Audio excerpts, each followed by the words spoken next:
स्वागत है आप सभी का इस चैनल के पहले वीडियो में और आप सभी को नए साल की बहुत सारी शुभकामनाएं। तो हम लोग यहाँ पे एनडीए 1 2022 का जो एग्जाम है उसकी फिजिक्स की प्लेलिस्ट स्टार्ट करेंगे, जिसकी स्टार्टिंग हम लोग करेंगे यूनिट्स एंड मेजरमेंट्स के थ्योरी के साथ। तो यूनिट्स एंड मेजरमेंट इस चैप्टर से हम इसलिए स्टार्ट कर रहे हैं क्योंकि ये जो चैप्टर है ये बेसिक है और इसमें जो कुछ भी कंटेंट है, जो कुछ भी यूनिट्स के कंसेप्ट है, कुछ जो मेजरमेंट्स के, जो कुछ भी डायमेंशंस के कंसेप्ट है, वो आपको आगे बहुत यूज होंगे। और आगे जो आप एडवांस जो पढ़ोगे एनडीए के एग्जाम के लिए भी होगा, जो आगे बाकी के चैप्टर्स पढ़ोगे उनके लिए इसकी थ्योरी बहुत यूजफुल होगी। एनडीए के एग्जाम के हिसाब से इस यूनिट्स एंड मेजरमेंट चैप्टर में मेनली 4 पॉइंट्स आते हैं। फिजिकल क्वांटिटीज के टाइप्स है वो आते हैं।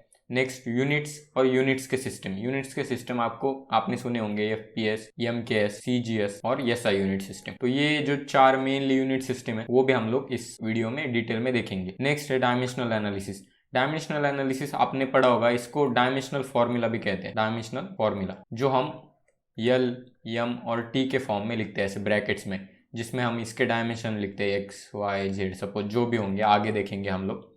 नेक्स्ट पॉइंट आता है स्केलर एंड वेक्टर क्वांटिटीज आप बचपन से पढ़ते आ रहे होंगे और उसमें मैथ्स में भी ये कंसेप्ट है, तो इसमें ज़्यादा कुछ पढ़ने की ज़रूरत नहीं है। तो अगर हम लोग फिजिकल क्वांटिटीज़ की बात करें तो फिजिकल क्वांटिटीज़ ऐसी क्वांटिटीज़ है जिन्हें हम मेजर कर सकते हैं, प्लस जिनके यूज से हम लोग डिस्क्राइब कर सकते हैं। किसे?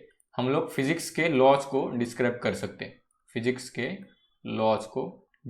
कर सकते हैं यूजिंग फिजिकल क्वांटिटीज। और फिजिकल क्वांटिटीज में 2 फीचर्स आते हैं, एक होता है उसकी न्यूमेरिकल वैल्यू और एक होता है यूनिट। सपोज आप केले खरीदने गए और केले वाले को बोले आप 5 डजन केले दीजिए। अगर आपने यहाँ पे डजन नहीं बोला तो केले वाला आपको 5 केले भी दे सकता है, सिर्फ 5, वो डजन नहीं देगा क्योंकि आपने आगे डजन नहीं बोला। तो जो 5 है, यहाँ पे 5 क्या है? न्यूमेरिकल वैल्यू है उसकी फिजिकल क्वांटिटी की। मतलब केले की जो फिजिकल क्वांटिटी है, जैसे हम कितने केले खरीदेंगे, इसकी 5 क्या है? न्यूमेरिकल वैल्यू है। और डजन क्या है? उसका यूनिट है। जैसे हाइट में देखेंगे, हाइट के एग्जाम्पल में सपोज कोई आदमी कह रहा है मेरी हाइट 5 फीट है और कोई आदमी कह रहा है मेरी हाइट 60 इंच है। सपोज जो 5 फीट वाला आदमी है वो, उसके यहाँ सब लोग फीट में ही हाइट नापते होंगे, तो सब लोग क्या बोलेंगे? ये बंदा क्या बोलेगा? मेरी हाइट 5 है। सपोज इस साइड में इंचेस में हाइट नापना बहुत एक नॉर्मल सी चीज़ है, तो ये क्या बोलेगा? मेरी हाइट 60 है। तो ये बंदा अगर इन जैसे लोगों के साथ गया और उसने वहाँ पे कहा मेरी हाइट 5 है, तो कन्फ्यूजन क्रिएट हो जाएगा, उनको पता ही नहीं चलेगा कहना क्या चाह रहा है। तो यहाँ पे जो आगे यूनिट है तो ये यहाँ पे सिग्निफाई करता है। सेम केस आप अगर टेम्परेचर गिन रहे हो, तो अगर आपने सेल्सियस में कुछ टेम्परेचर बताया, सेल्सियस में सपोज आपने 100 बताया, कुछ कंट्रीज ऐसी है जो फ़ारेनहाइट में टेम्परेचर गिनती है और कुछ कंट्रीज ऐसी है जो डिग्री सेल्सियस में टेम्परेचर गिनती है।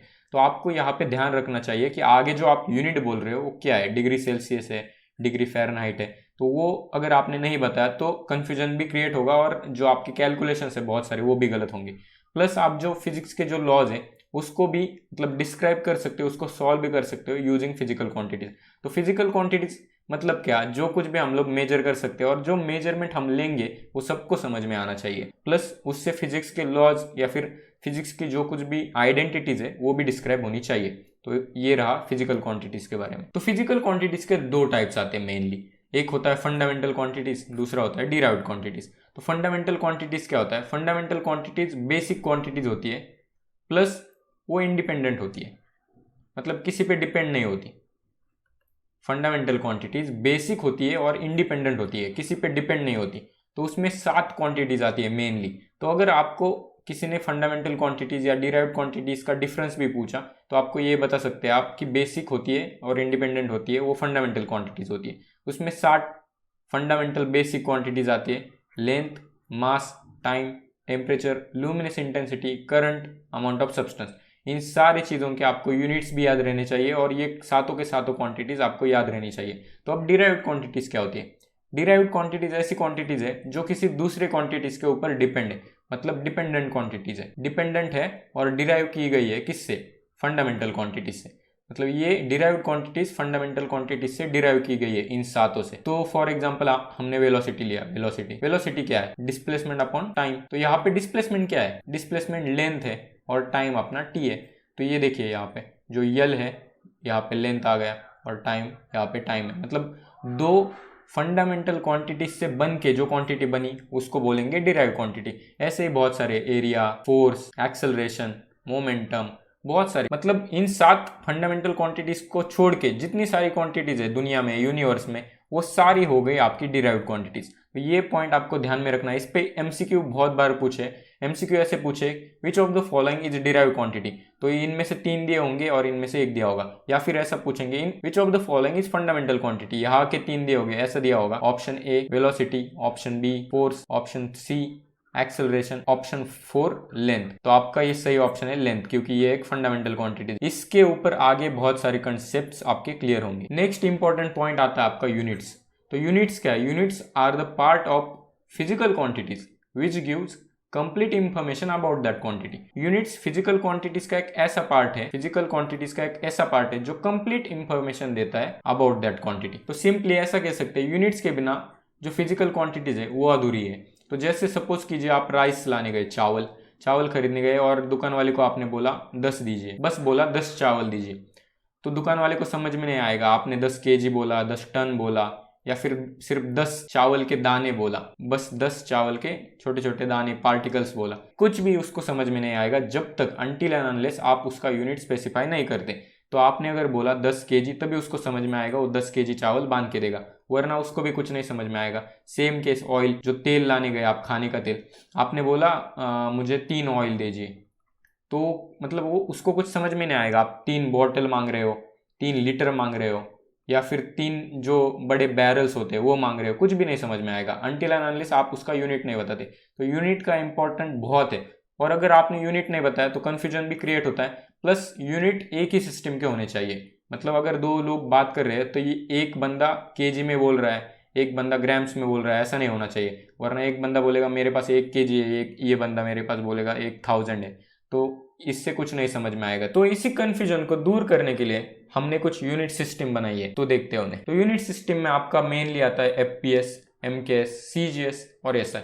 इनके फुल फॉर्म देखेंगे। ये जो एफपीएस है ये ब्रिटिश सिस्टम है। एफ का जो फुल फॉर्म है वो है फीट, पी का है पाउंड और एस का है सेकेंड। अब ये तीनों सिस्टम्स है, उसमें लास्ट में देखिए यस यस यस दिया है, मतलब पूरे इसमें टाइम सेकेंड्स में ही गिना जाएगा, सेकेंड्स। तो अभी तो एफपीएस ब्रिटिश सिस्टम है, फीट पाउंड मतलब जिसमें लेंथ फीट में नापी जाएगी, मास पाउंड में और टाइम सेकेंड्स में।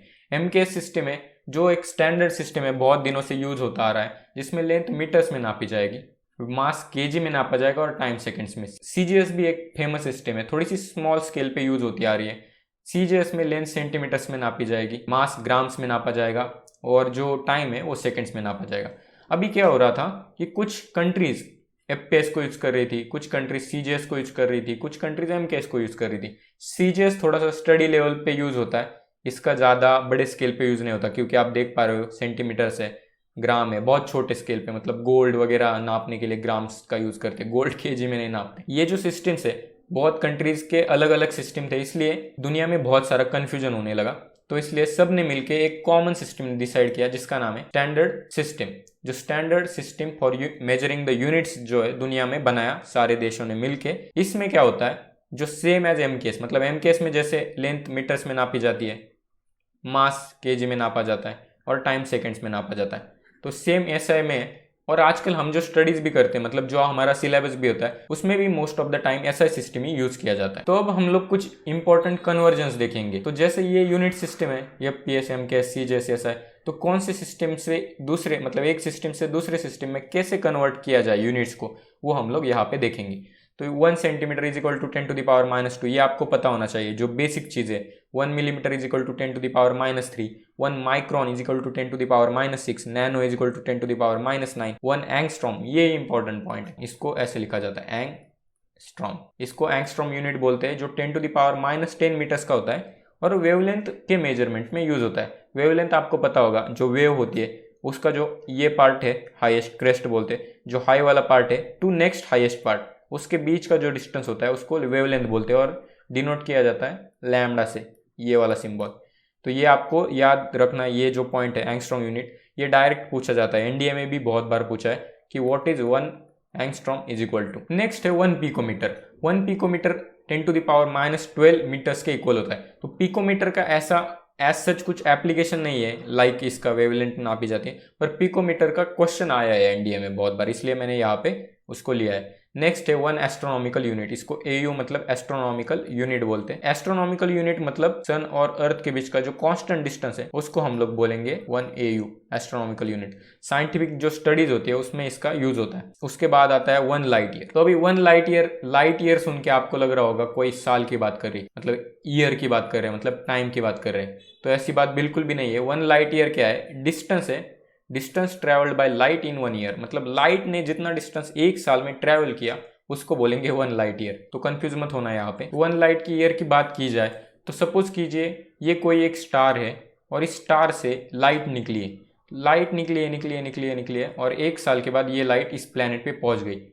तो ये प्लैनेट से स्टार के बीच का जो डिस्टेंस है d, उसको हम लोग बोलेंगे 1 लाइट ईयर। मतलब एक साल लगा, मतलब 365 डेज, इतने दिनों में उस लाइट ने कितना डिस्टेंस ट्रैवल किया? तो वो हो गया 10 टू द पावर 15 मीटर्स, मतलब बहुत ही बड़ा डिस्टेंस हो गया। नेक्स्ट आता है 1 fermi. 1 fermi is equal to 10 to the power -15, इसको बोलते हैं फर्मी यूनिट। तो ये चीज आपको याद रखनी है। इसमें एनडीए में क्वेश्चन आ सकता है ऐसा कि 1 fermi is equal to how many metres. तो ऐसा डायरेक्टली पूछ सकते हैं, ऑप्शन दिए जाएंगे आपको 10 टू द पावर कुछ भी, और एक ऑप्शन में होगा 10 टू द पावर -15, और आपको जो 10 टू द पावर -15 है वो ध्यान में रखना है। और ये जो 1 फर्मी है वो कहाँ पे यूज होता है वो भी आपको याद रहा तो अच्छी बात है। तो जो न्यूक्लियस की साइज होती है, size of nucleus, radius, size और रेडियस ऑफ न्यूक्लियस, उसको बोलते हैं 1 फर्मी, क्योंकि ये इतनी छोटी होती है। अभी यहाँ पे देखिए, लाइट एक साल में कितना डिस्टेंस पार करती होगी? लाइट बहुत तेज होती है। लाइट की स्पीड क्या होती है? 3 × 10 टू द पावर 8 मीटर्स पर सेकेंड। तो इतनी स्पीड से लाइट भागती है और एक साल में इतना डिस्टेंस ट्रेवल करती है। इसके एग्जैक्टली अपोजिट है 10 टू द पावर 15 के एग्जैक्टली अपोजिट है 10 टू द पावर -15। तो सोचिए एक फर्मी कितना छोटा होगा, मतलब न्यूक्लियस की जो रेडियस है वो कितनी छोटी होगी। नेक्स्ट इंपॉर्टेंट पॉइंट है डायमेंशनल एनालिसिस। तो डायमेंशनल एनालिसिस, जिसे हम डायमेंशनल फॉर्मूला भी कहते हैं, जो एक्सप्रेस किया जाता है M, L और T के फॉर्मेट में, ऐसे लिखा जाता है M, L, T, इसको कहते हैं डायमेंशनल एनालिसिस। तो यहाँ पे एक स्टेटमेंट है, एडिशन और subtraction of quantities will have the same dimensions. तो अभी आपको कोई क्वांटिटीज दी है, सपोज हाइट दी है दो लोगों की, A और B की हाइट दी है। A की हाइट है 50 और B की हाइट है 60, दोनों की हाइट सेंटीमीटर में, यूनिट यहाँ पे इंपॉर्टेंट है। तो दोनों की हाइट अगर हम लोग ऐड करें A + B तो कितनी होगी? 110 सेंटीमीटर्स। तो यहाँ पे सेंटीमीटर्स का स्क्वायर हुआ क्या? नहीं। सेंटीमीटर का क्यूब हुआ क्या? नहीं, कुछ भी नहीं, पावर चेंज नहीं हुई। मतलब सेंटीमीटर की जो डायमेंशन है, ऊपर का जो उसका जो यहाँ पे x है वो बस 1 ही रहा, और दोनों का स्टार्टिंग में भी 1 ही था। सेंटीमीटर की पावर यहाँ पे भी 1 थी, यहाँ पे भी 1 थी। पर सपोज ऐसा है कि दो लोगों की हाइट दी है, सपोज सेम एग्जांपल है यहाँ पे, और यहाँ पे हमने बोला है कि A × B करो, प्रोडक्ट करो, तो कितना आएगा A और B का प्रोडक्ट? 3000। तो A और B का प्रोडक्ट आ गया 3000 सेंटीमीटर स्क्वायर। तो यहाँ पे क्या हो गया? डायमेंशन चेंज हो गई। मतलब जब हमने प्रोडक्ट किया तब डायमेंशन चेंज हो गई, पर हमने एडिशन की या फिर हमने सब्सट्रैक्शन भी किया, सब्सट्रैक्शन किया तो क्या आएगा? -3 सेंटीमीटर। तो यहाँ पे भी पावर 1 ही रह रही, मतलब पावर सेम रहेगी। कब? जब हम लोग एडिशन और सब्सट्रैक्शन करेंगे। बाकी जो कुछ भी ऑपरेशन आप करोगे दो क्वांटिटीज के साथ, उन सारों की डायमेंशन चेंज हो सकती है। और ये जो डायमेंशनल एनालिसिस है वो एनडीए के हिसाब से भी बहुत इंपॉर्टेंट पॉइंट है। एनडीए में आपको पूछते हैं डायरेक्टली ऐसे कि सपोज दिया होगा एक क्वांटिटी फोर्स का डायमेंशन बताओ। ऑप्शन में 4 ऑप्शन दिए होंगे A, B, C, D, उसमें एक ऑप्शन राइट होगा। ऐसे बहुत सारे क्वांटिटीज, सपोज एनर्जी के डायमेंशन, या फिर कुछ क्वांटिटीज का मल्टीप्लिकेशन दिया होगा कि ये सपोज एक P क्वांटिटी है और Q क्वांटिटी का मल्टीप्लिकेशन करो और उसके डायमेंशन निकालो इन टर्म्स ऑफ LMT। तो ये आपको ध्यान में रखना है। तो हम लोग आगे देखेंगे कैसे कैलकुलेट करने हैं डायमेंशन। तो ये जो आपकी एनडीए की पाथफाइंडर की बुक है उसमें से कुछ मैंने एक स्क्रीनशॉट लगाया है। यहाँ पे कुछ ही क्वांटिटीज है, और भी बहुत सारी क्वांटिटीज है उस बुक में, तो आपको वो चार्ट देखना चाहिए। तो इस चार्ट में ऐसा दिया है कि फिजिकल क्वांटिटी दी है, उसका फॉर्मूला दिया है। सेकेंड, उसके डायमेंशनल फॉर्मूला है जो in terms of EM, L, T के फॉर्मेट में, और उसके SI यूनिट्स दिए। तो ये सब कैसे कैलकुलेट किया वो हम लोग देखेंगे। सपोज एक बेसिक एग्जांपल से स्टार्ट करेंगे। बेसिक समझने के लिए आप लोग वेलोसिटी का एग्जांपल ले सकते हो। वेलोसिटी इज इक्वल टू क्या होता है? Velocity is equal to displacement upon time. Displacement क्या है? डिस्प्लेसमेंट एक टाइप की लेंथ है, तो उसको L लिख दो, और टाइम क्या है? T। यहाँ पे उसको ब्रैकेट बना लो। अभी क्या होगा? ये T ऊपर जाएगा, आएगा L T की पावर -1। यहाँ पे m का कोई जिक्र ही नहीं है, इसलिए m की पावर 0 रहेगी, L की पावर 1 और T की पावर -1। इस वाले टेबल में जाके आप वेरीफाई कर सकते हो, m की पावर 0, L की पावर 1, T की पावर -1, और यहाँ पे उसका यूनिट है। तो मेनली यहाँ पे चीज़ें आपने नोटिस की होगी, ये तो सिंपल एग्जांपल लिया। सपोज कोई बड़ा एग्जांपल ले रहे हैं, मतलब थोड़ा अलग एग्जांपल ले रहे हैं। सपोज हम लोग एनर्जी का एग्जांपल ले रहे हैं, काइनेटिक वाली। तो काइनेटिक एनर्जी है, उसका पहले आपको फॉर्मूला पता होना चाहिए। तो हाफ यम वी स्क्वायर। तो कोई भी जो क्वांटिटी है इस टेबल में या फिर इस टेबल के बाहर भी, तो उसका पहले आपको फॉर्मूला पता होना चाहिए। और एग्जाम में बहुत सिंपल आपको क्वांटिटीज दी होती है, फोर्स, वर्क, टॉर्क होगा, पावर होगा, बहुत सिंपल मोमेंटम, ऐसे इस चीज़ों के डायमेंशंस आपको निकालने के लिए क्वेश्चन आते हैं। तो आपको बस उसके फॉर्मूले याद रहने चाहिए। तो अभी यहाँ पे बात एक चीज़ नोटिस करने वाली, फोर्स है ना, फोर्स बहुत बार आपको यूज होता है। तो फोर्स के डायमेंशनल आप रट के रखो, मतलब यम यल टी की पावर -2, यम की पावर 1, यल की पावर 1, टी की पावर -2, ये याद में रखो। या फिर एनर्जी का करो 1 2 -2, यम की पावर 1, यल की पावर 2, टी की पावर -2। हम लोग अभी एनर्जी का कैलकुलेट करते हैं, मैं आपको एनर्जी का कैलकुलेट करके दिखाता हूँ। तो जो डायमेंशनल फॉर्मूला होता है उसमें कांस्टेंट की कोई वैल्यू नहीं होती, तो इसको कट कर दीजिए। यहाँ पे यम दिया है, मतलब मास दिया है, मास को लिख लो capital M. V a velocity, मतलब क्या, डिस्प्लेसमेंट अपॉन टाइम, तो वेलोसिटी का स्क्वायर दिया है। तो अभी डिस्प्लेसमेंट मतलब क्या, एक लेंथ है, हमें बताएं। तो यहाँ पे लिख दो यम, डिस्प्लेसमेंट एक लेंथ है, लेंथ का स्क्वायर, और नीचे टाइम का स्क्वायर, यहाँ पे टाइम का स्क्वायर, और टाइम का स्क्वायर ऊपर जाएगा तो क्या होगा, यम यल का स्क्वायर टी का स्क्वायर -2। ये आ गया काइनेटिक एनर्जी का डायमेंशन। तो काइनेटिक एनर्जी के डायमेंशन यहाँ पे आप वेरीफाई कर सकते हो, यम की पावर 1, यल की पावर 2, टी की पावर -2। और पोटेंशियल एनर्जी की देखो, दोनों की सेम है, मतलब एनर्जी के डायमेंशन सेम होते हैं। तो ये बात आपको याद रखनी चाहिए। सपोज ऐसा क्वेश्चन आएगा कि मोमेंटम की डायमेंशन क्या है, या फिर मोमेंटम की डायमेंशन इनमें से कौन से ऑप्शन से मैच होती है। तो आपको पहले मोमेंटम की डायमेंशन पता होनी चाहिए, नहीं पता तो आप ऐसे जल्दी में कैलकुलेट कर सकते हो। और जो ऑप्शन है उसमें 4 जो क्वांटिटीज है उसके डायमेंशन आप निकाल के चेक कर सकते हो कि किससे मैच होते हैं मोमेंटम के डायमेंशन। तो ये टेबल इंपॉर्टेंट टेबल है, इसका आप स्क्रीनशॉट भी ले सकते हो या फिर बुक में से आप देख सकते हो। पर इस टेबल को इग्नोर मत कीजिए, क्योंकि इस एग्जाम में एक क्वेश्चन को 4 मार्क आपको मिलेगा। तो ये बहुत ही आसान वाला क्वेश्चन है, मतलब ये जो 4 मार्क है ये आपके रैंक को बहुत ऊपर ले जा सकते हैं। नेक्स्ट पॉइंट है स्केलर एंड वेक्टर क्वांटिटीज। तो स्केलर क्वांटिटीज क्या होती है, जिन्हें सिर्फ मैग्नीट्यूड होता है। मैग्नीट्यूड मतलब क्या, जिनकी सिर्फ वैल्यू होती है, जिनको कोई भी डायरेक्शन नहीं होता, मतलब वो डायरेक्शन पे डिपेंड नहीं है, ऐसी क्वांटिटीज को बोलेंगे स्केलर क्वांटिटीज। फिर वेक्टर क्वांटिटीज क्या है, वेक्टर क्वांटिटीज ऐसी क्वांटिटीज है जिनके पास मैग्नीट्यूड भी होता है प्लस उनके पास डायरेक्शन भी होता है। और इस केस में डायरेक्शन मैटर करेगा, मतलब डायरेक्शन अगर कुछ गलत ले लिया तो वेक्टर क्वांटिटीज की वैल्यू चेंज हो सकती है। तो वेक्टर क्वांटिटी में एग्जांपल क्या आते हैं, force, displacement, velocity, acceleration etcetera. और स्केलर क्वांटिटीज में एग्जांपल क्या आते हैं, मास, एनर्जी, वॉल्यूम, डिस्टेंस एटसेट्रा। आपका जो मास है वो इस डायरेक्शन से अलग होगा, इस डायरेक्शन से अलग, ऐसा कुछ होगा क्या, मास चेंज नहीं होगा। एनर्जी भी स्टोर रहती है, तो इसलिए एनर्जी भी चेंज नहीं होगी किसी भी डायरेक्शन से, तो एनर्जी भी एक स्केलर क्वांटिटी है। अभी हम लोग देखेंगे वॉल्यूम। वॉल्यूम क्या है, वॉल्यूम भी किसी, सपोज एक बॉटल है पानी की बॉटल का एक पर्टिकुलर वॉल्यूम है, वो अब अगर आप इधर से देखो वॉल्यूम चेंज नहीं होगा, वॉल्यूम निगेटिव नहीं होगा। अब हम लोग डिस्टेंस और डिस्प्लेसमेंट के बीच का डिफरेंस देखेंगे कि डिस्टेंस क्या है, डिस्टेंस भी लेंथ को ही नापता है, डिस्प्लेसमेंट भी लेंथ को ही नापता है। तो डिस्टेंस क्यों स्केलर में जाता है और डिस्प्लेसमेंट क्यों वेक्टर में जाता है, ये हम लोग देखेंगे। तो सपोज कीजिए आप एक लाइन पे जा रहे हो, ऐसे पहले आप गए A to B, देन आप गए B to C, देन आप गए C to D। तो आपने टोटल डिस्टेंस कितना ट्रेवल किया, आपने कितना ट्रेवल किया, 10, 5 और फिर से वापस आते हो 5। तो 10 + 5 + 5 कितना हो गया, 20 किलोमीटर्स। आपने डिस्टेंस कितना ट्रेवल किया, 20 किलोमीटर। पर यही अगर कोई आपसे पूछे कि आपका डिस्प्लेसमेंट कितना हुआ, तो डिस्प्लेसमेंट होता है आपका बस 5। समझ में आ गई बात।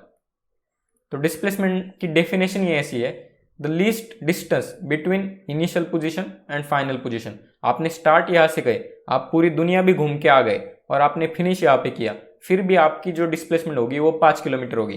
तो डिस्प्लेसमेंट की एक डायरेक्शन होगी from initial position to final position, मतलब ये जो पोजीशन है उसके रिस्पेक्ट में आप कितने दूर हो उसको बोलेंगे डिस्प्लेसमेंट। तो डिस्प्लेसमेंट की एक फिक्स डायरेक्शन है। वैसे डिस्टेंस का नहीं है, डिस्टेंस की डेफिनेशन ही ऐसी है कि एक्चुअल पाथ, मतलब actual path travel by an object is called distance. और डिस्प्लेसमेंट की डेफिनेशन ही ऐसी है, the least distance between the initial position and final position. तो यहाँ पे ये जो पॉइंट है, मतलब जो डिस्प्लेसमेंट है उसको वेक्टर क्वांटिटीज में डालने का रीजन ही ये है कि वो जो एक पर्टिकुलर पॉइंट के हिसाब से, मतलब एक पर्टिकुलर डायरेक्शन के हिसाब से उसको नापा जाएगा, गिना जाएगा। और डिस्टेंस ऐसा है कि आप कहीं भी जाओ, जो आप एक्चुअल पाथ ट्रेवल करोगे उसको मेजर किया जाएगा। डिस्टेंस जाता है आपकी स्केलर के टाइप में और डिस्प्लेसमेंट जाता है आपके वेक्टर के टाइप में। तो यही एक पॉइंट था। तो जो स्केलर एंड वेक्टर आपको प्रोडक्ट पता होंगे, स्केलर एंड वेक्टर प्रोडक्ट दोनों के लिए कम से कम 2 वेक्टर्स होना जरूरी है। तो सपोज कीजिए ए वेक्टर है और बी वेक्टर है, उनका स्केलर प्रोडक्ट किया जाएगा। Scalar product co dot product भी बोलते हैं, तो इसको ऐसे लिखा जाएगा ए डॉट बी। तो उसका जो आंसर है वो आएगा ए का मैग्नीट्यूड, बी का मैग्नीट्यूड और कॉस थीटा। ये जो कॉस थीटा है वो इन दोनों के बीच का एंगल होगा, इन दोनों वेक्टर्स के बीच का एंगल होगा। अभी वेक्टर प्रोडक्ट को हम बोलेंगे क्रॉस प्रोडक्ट, तो ऐसा क्रॉस लिखा जाएगा, ए क्रॉस बी ऐसा लिखेंगे। ये ऊपर जो मैंने लिखा है वो वेक्टर का साइन होता है, किसी भी वेक्टर को डिनोट करते हैं, मतलब उसको डायरेक्शन है और मैग्नीट्यूड भी। स्केलर के लिए कुछ लिखा नहीं जाता। तो वेक्टर प्रोडक्ट क्या करेंगे, ए का मैग्नीट्यूड, बी का मैग्नीट्यूड और साइन थीटा। इस यहाँ भी थीटा क्या है, उन दोनों के बीच का एंगल। तो यही था बस स्केलर एंड वेक्टर प्रोडक्ट्स में। तो हम कुछ यहाँ पे क्वेश्चन सॉल्व करते हैं जो एनडीए के एग्जाम में पूछे गए थे और इजी से क्वेश्चन है। तो यहाँ पे पहला क्वेश्चन हमारा कहता है the dimensions of coefficient of viscosity is. तो कोएफिशिएंट ऑफ विस्कोसिटी क्या है ये पहले आपको समझना पड़ेगा। तो force is directly proportional to area DV by D X, इसको बोलेंगे वेलोसिटी ग्रेडियंट। वेलोसिटी ग्रेडियंट ये जो अपना फ्रिक्शन वाला चैप्टर है, जो स्टेट्स ऑफ मैटर्स, वहाँ पे आपको पढ़ाया जाएगा। तो आगे हम लोग जब चैप्टर आएगा तब भी ये कंसेप्ट वापस पढ़ेंगे।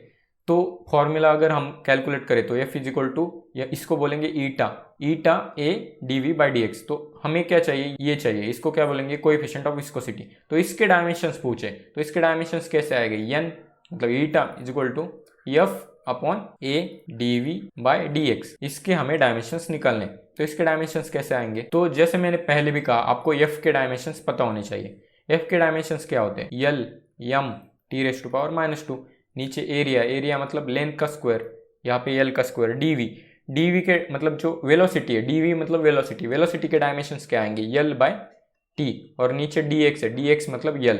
तो अभी क्या हो गया, यल से यल कैंसिल हो गया और ये जो टी है वो ऊपर जाएगा पूरी तरह से। तो इसको लिखेंगे यल यम टी की पावर -2 इंटू टी, और नीचे आएगा यल का स्क्वायर। अब ये यल से एक स्क्वायर कैंसिल हो जाएगा, यल को ऊपर लेके जाएंगे, यल की पावर -1, m की पावर 1 और t की पावर ये प्लस और माइनस होके क्या आएगी -1। देखिए कहीं ये ऑप्शन में है या नहीं। तो m1 l -1 और t की पावर -1, तो m1 l -1 और t की power -1, d is the right answer. Momentum has same unit as that of. तो मोमेंटम का जो यूनिट है वो सेम किससे, इम्पल्स से। तो हमें पहले मोमेंटम पता होना चाहिए। मोमेंटम को p से डिनोट किया जाता है। मोमेंटम होता है मास इंटू वेलोसिटी। तो मास का यूनिट होता है केजी, वेलोसिटी का होता है मीटर पर सेकेंड। तो मोमेंटम का यूनिट सेम किससे है, इम्पल्स से। ये जो क्वेश्चन है ये लगभग 4 से 5 बार एनडीए के एग्जाम में पूछा गया है, तो बहुत ही इंपॉर्टेंट क्वेश्चन है और आपको इसको मतलब कैलकुलेट करके भी नहीं देखना है। तो इम्पल्स क्या होता है वो भी देख लेंगे। इम्पल्स होता है एक बड़ा फोर्स छोटे टाइम पीरियड के लिए किसी ऑब्जेक्ट के ऊपर अप्लाई हुआ, तो उसको बोलेंगे इम्पल्स। सपोज आपके पास यहाँ पे एक हैमर है, यहाँ पे आपके पास एक नेल है, तो हैमर से इस नेल के ऊपर आप फोर्स अप्लाई कर रहे हैं। तो हैमर से जो फोर्स अप्लाई कर रहे हैं वो एक बड़ा है, और यहाँ पे जो फोर्स अप्लाई होगा वो बहुत ही छोटे टाइम के लिए होगा। तो छोटे टाइम के लिए बड़ा फोर्स जब भी अप्लाई होता उसको बोलेंगे इम्पल्स। जो हम हार्ट के लिए बोलते हैं, हमारे ह्यूमन हार्ट के लिए बोलते हैं इम्पल्स बढ़ गई, इम्पल्स कम हो गई। तो हमारा जो हार्ट है वो भी पंप करता है जोर जोर से, तो बहुत बड़ा फोर्स कम टाइम के लिए अप्लाई होता है, इसलिए उसको इम्पल्स बोलेंगे। और इम्पल्स का यूनिट होता है वो मोमेंटम से सिमिलर होता है। यहाँ पे क्वेश्चन कहता है if energy E of a photon is equal to H nu. तो यहाँ पे एक एक लाइन से आपको क्वेश्चन पढ़ना है। क्या बोला है, energy E is equal to H nu, ये न्यू है, यहाँ पे वी दिख रहा है। Where V is the frequency and H is Planck's constant. तो ये क्या है, वी है फ्रीक्वेंसी, एच है प्लैंक्स कांस्टेंट और ई क्या है, एनर्जी है। तो हमको 3 चीजें तो पता चल गई। अब बोल रहा है डायमेंशन ऑफ प्लैंक्स कांस्टेंट कितना आएगा, डायमेंशन क्या आएगा, इसका डायमेंशन निकालना है। तो इसको साइड में ले लो, एच इज इक्वल टू ई और न्यू से डिवाइड होगा ई को, E डिवाइडेड बाय न्यू। अभी एनर्जी के डायमेंशन हम सबको पता होने चाहिए। एनर्जी के डायमेंशन क्या होते हैं, तो एनर्जी के डायमेंशन होते हैं m1 l2 T raise to power -2। आपको डायमेंशंस याद रखने हैं क्योंकि कहीं भी यूज हो सकते हैं। अभी देखो यहाँ पे अगर मुझे एनर्जी के डायमेंशंस पता नहीं होते तो मुझे क्या करना पड़ता, हाफ m v स्क्वायर ऐसा करना पड़ता, इसको कैलकुलेट करते जाना पड़ता, फिर ये आता। इसके जगह अगर आपने डायमेंशन ही याद रखे तो आपका बहुत सारा वक्त बचेगा। नीचे न्यू, न्यू क्या होता है, फ्रीक्वेंसी होती है इनवर्सली प्रोपोर्शनल टू टाइम, तो इसको लिखेंगे 1/t, तो ये t ऊपर जाएगा। अभी फाइनल आंसर क्या आएगा, m1 l² T raise to power -1। ये आपका आ गया आंसर। देखिए ऑप्शंस में ये option C is the right answer. Next देखेंगे among the following derived quantities, जो नीचे दी हुई फिजिकल क्वांटिटीज है उसमें से डिराइव्ड क्वांटिटी कौन सी? देखिए ठीक से, मास दिया गया है, लेंथ दिया गया है, टाइम दिया गया है, तो ये तीन तो हमने देखी है, ये तो फंडामेंटल का पार्ट है, फंडामेंटल क्वांटिटी जो 7 क्वांटिटीज है। इसलिए मैंने कहा कि आपको जो 7 क्वांटिटीज है 1 2 3 4 ऐसे 7, सातों के सातों क्वांटिटीज और उसके यूनिट्स याद रखने, ताकि ऐसे क्वेश्चंस के वक्त आपको जल्दी से पता चल जाएगा। तो यहाँ पे डेंसिटी एक डिराइव्ड क्वांटिटी है। डेंसिटी मतलब क्या होता है? मास अपॉन वॉल्यूम, मतलब दो, एक मास और दूसरी एक कोई क्वांटिटी है, उससे मिलके एक क्वांटिटी बनती है, उसको बोलेंगे डिराइव्ड क्वांटिटी। तो डेंसिटी एक डिराइव्ड क्वांटिटी है। तो यही था इस वीडियो के लिए, थोड़ा क्विक वे में हमने थ्योरी कवर की, क्योंकि चैप्टर बहुत ईजी था और बेसिक सा था, और आप सबने 11th और 12th पढ़ाई है तो आपको ये पता ही होना चाहिए। और आप जो YouTube पे वीडियोस वगैरह देखते हो, बाकी बहुत सारे चैनल्स हैं, बहुत बड़े बड़े वीडियोस बना के रखे, और ऐसी सिंपल चीज़ों के लिए अगर हमने 1 या 1.5 घंटा वीडियो देखने में ही वेस्ट किया तो आपका भी बहुत टाइम वेस्ट होगा, और आगे जो बाकी के जो टॉपिक्स है उस पर आप ठीक से फोकस नहीं कर पाओगे। तो ज़्यादा टाइम वेस्ट मत कीजिए जो बड़े बड़े वीडियोज़ हैं। अगर आपको कुछ समझ में नहीं आता, सपोज कीजिए ये जो यूनिट्स एंड मेजरमेंट्स वाला चैप्टर था, उसमें कुछ टॉपिक आपको समझ में नहीं आता, सपोज डायमेंशनल एनालिसिस आपको समझ में नहीं आता, तो ये सीधा सीधा यूट्यूब पे सर्च करो और वही देखो।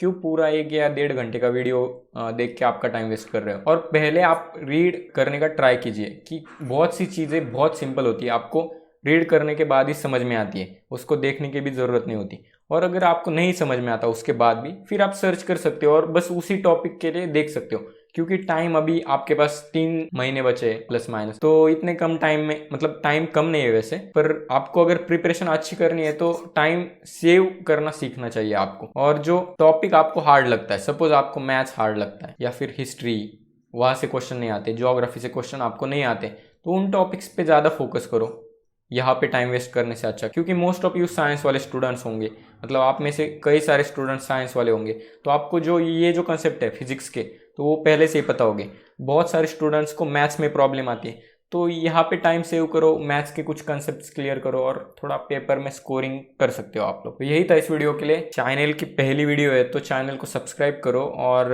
बेल आइकन को भी प्रेस करो। कुछ आने वाली वीडियोस है, एनडीए वाले बहुत सारे। अगर आपको मेरी टीचिंग पसंद आती है तो वीडियो को आपके दोस्तों के साथ शेयर करो जो एनडीए के लिए प्रिपेयर कर रहे हैं। मिलते हैं अगली वीडियो में, बाय बाय।